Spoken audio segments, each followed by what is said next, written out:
I listened to a press conference in the wake of yet another attack on a police officer. I was furious, and one of these men has me fuming. Within hours of the shooting of Philadelphia police officer Jesse Hartnett, who was sitting alone in his police cruiser, Mayor Kenny of Philadelphia makes one of the most astounding, asinine statements that I've heard since the last time I listened to a White House press conference. Take a listen. In no way, shape, or form does anyone in this room believe that Islam or the teaching of Islam has anything to do with what you've seen on that screen. That is abhorrent. It's terrible, and it does not represent the religion in any way, shape, or form or any of its teachings. What? A hero sitting by himself, guarding the community in the city of brotherly love, almost assassinated by this man. And you bring your nonsense, apologetic, politically incorrect baloney to a law enforcement press conference? Hey, Mayor Kenny, in case you forgot, Philadelphia is the place where the Declaration of Independence was signed and the Constitution was written. Its location is the symbol of freedom where Independence Hall and the Liberty Bell sit. Last I checked, the First Amendment reigns supreme. Who are you to tell me what the shooter's motivations are when your own police department has a video confession of the shooter himself admitting what his motivations are? We had the suspect upstairs, the homicide unit, talk to him. Right away, he didn't have anything to say, but then he stated that he pledges his allegiance to Islamic State. He follows Allah, and that is the reason he was called upon to do this.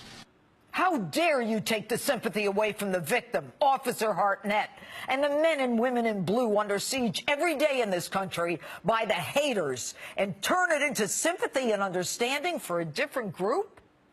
I don't need you to tell me or lecture me what I should be thinking because you want to suck up to the commander-in-chief. So how about you drop your liberal ideological nonsense and stop apologizing and start focusing on the threats to kill those in your department? And I don't know if you need to see an eye doctor, but the man is wearing Muslim garb. He has sworn allegiance to ISIS. He told the cops he did it for Allah and ISIS. His own mother says he's a devout Muslim. Are you stupid? And you're not alone in your stupidity. On December 17th, 70 Democrats in the House of Representatives introduced House Resolution 569. A resolution condemning violence, bigotry, and hateful rhetoric toward Muslims in the United States. Those congressmen and women resolved to express their condolences for the victims of anti-Muslim hate crimes. No mention of Christians and Jews.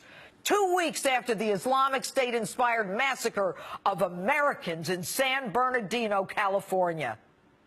And add to that, Attorney General Loretta Lynch, within days of that massacre, expressing her greatest fear is anti-Muslim rhetoric that might lead to violence. All of this, folks, is a direct violation of the First Amendment right to free speech.